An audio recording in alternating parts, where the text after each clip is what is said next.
위대한 결단에는 자신을 드러내는 아픔을 동반해야 됩니다. 자기가 가장 아끼고 소중히 여겼던 것을 포기할 줄 아는 용기가 있어야 됩니다. 내가 가지고 있는 어떠한 기득권을 지키려고 급급한다면 위대한 결단을 내릴 수가 없습니다. 망설이면 가지고 있던 것마저 빼앗겨버리고 말아버리는 것을 여러분들은 많이 경험을 했을 것입니다.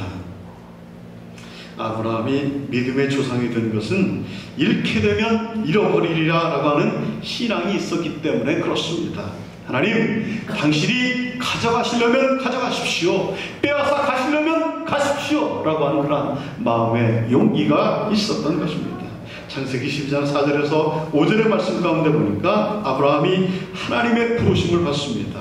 하란의 풍요한 땅과 모든 소유를 다 포기하고 하나님께서 약속하신 가나안 땅으로 그는 이주해 갔습니다.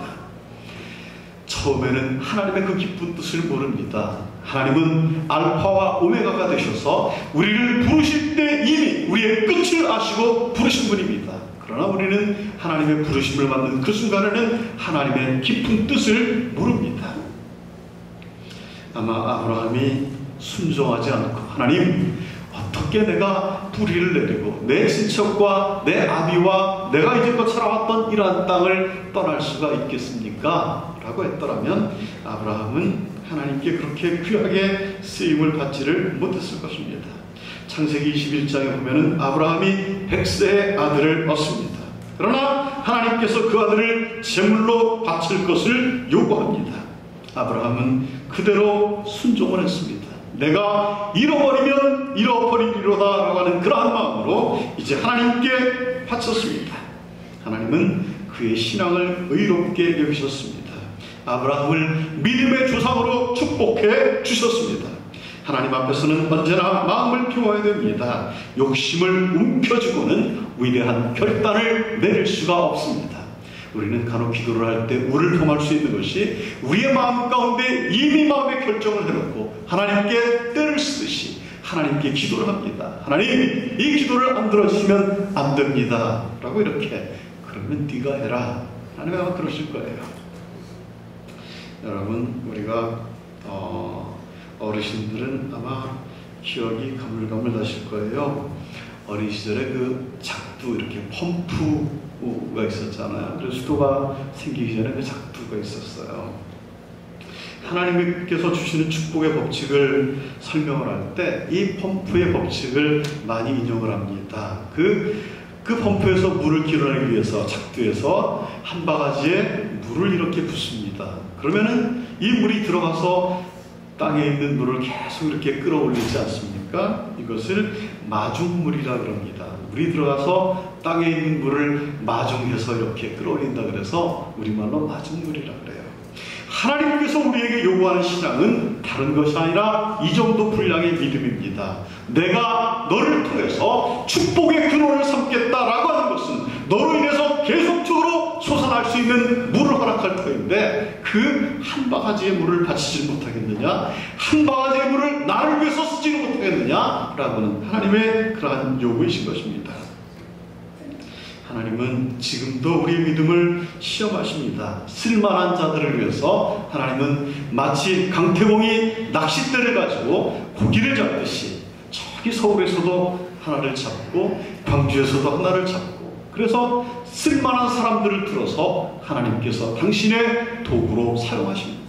하나님은 임으로 역사의 수레바퀴를 굴려가십니다. 그러다가 그때 하나님의 뜻에 합한 자들을 택해서 하나님께서 함께 일을 하십니다. 여러분들이 부디 이러한 하나님의 손에 붙잡힌 바들은 여러분들이 되시기를 주의 이름으로 축원합니다. 두 번째는 에스더라고 하는 인물이 있습니다. 죽으면 죽으리라 라고 결단하지 않았습니까? 바벨론 제국이 들을 이어서 페르시아가 중동 지방을 중동 세계를 지배하고 있었던 때입니다. 성경에서는 페르시아를 바사라고 이렇게 부릅니다. 고대 바벨론 제국은 오늘날 이라크를 말하고 페르시아 제국은 오늘날의 이란을 말합니다. 이라크와 이란은 고대부터 숙적 관계였습니다. 요즘도 축구 시합을 할 때 보면 엄청나잖아요. 이란과 이라크가. 주전 6세기경에 유대 민족은 파사의 지배 아래 있었습니다. 유대인 출신으로 에스더라고 하는 여인이 파사의 아하수에로의 왕비가 되었습니다. 평소 유대인을 미워하던 하만이라고 하는 사람이 유대인을 모두 다 죽일 흉계를 꾸미고 있었습니다. 하만은 유대인들이 왕의 명령과 법률을 거역하는 백성이라고 왕에게 모함을 했습니다. 그러면서 12월 13일 모든 유대인들을 죽이려고 그는 왕의 허락을 받았습니다. 이런 사실을 에스더의 삼촌 모르드게가 알게 되었습니다. 에스더에게 사람을 보내서 말을 합니다. 에스더서 4장 13절에서 14절의 말씀 가운데 보니까 너는 왕궁에 있으니 모든 유대인 중에 홀로 면하리라 생각하지 마라. 이때 네가 만일 잠잠하여 말이 없으면 유대인은 다른 데로 말미암아 노임과 구원을 얻으려니와 너와 네 아비 집은 멸망을 당할 것이다. 네가 왕위의 위를 얻은 것이 이때를 위함이 아닌 줄 누가 아느냐라고 말을 했습니다. 이 말을 들은 에스더는 곰곰이 생각을 했습니다. 그러면서 대답을 합니다. 에스더서 4장 16절의 말씀 가운데 보니까 당신은 가서 수산에 있는 유대인을 다 모으십시오. 그리고 나를 위해서 금식하면서 밤낮 3일을 먹지도 말고 마시지도 말고 나를 위해서 기도해 주십시오 라고 부탁을 합니다. 그러면 내가 왕에게 나가서 죽으면 죽으리로다 라고 이렇게 대답을 합니다. 여러분, 결단을 하는 그 배후에는 누군가 보이지 않는 기도의 손길이 있습니다. 여러분들이 세상과 싸움을 하고 있는 것도 세상 가운데 넘어지지 않고 하루하루 위태한 줄을 타듯이 승리의 삶을 살아가는 것은 누군가 보이지 않는 여러분들을 위해서 은밀한 곳에서 기도하는 그러한 기도의 불길이 꺼지지 않았기 때문에 그런 줄 믿으시기를 바랍니다.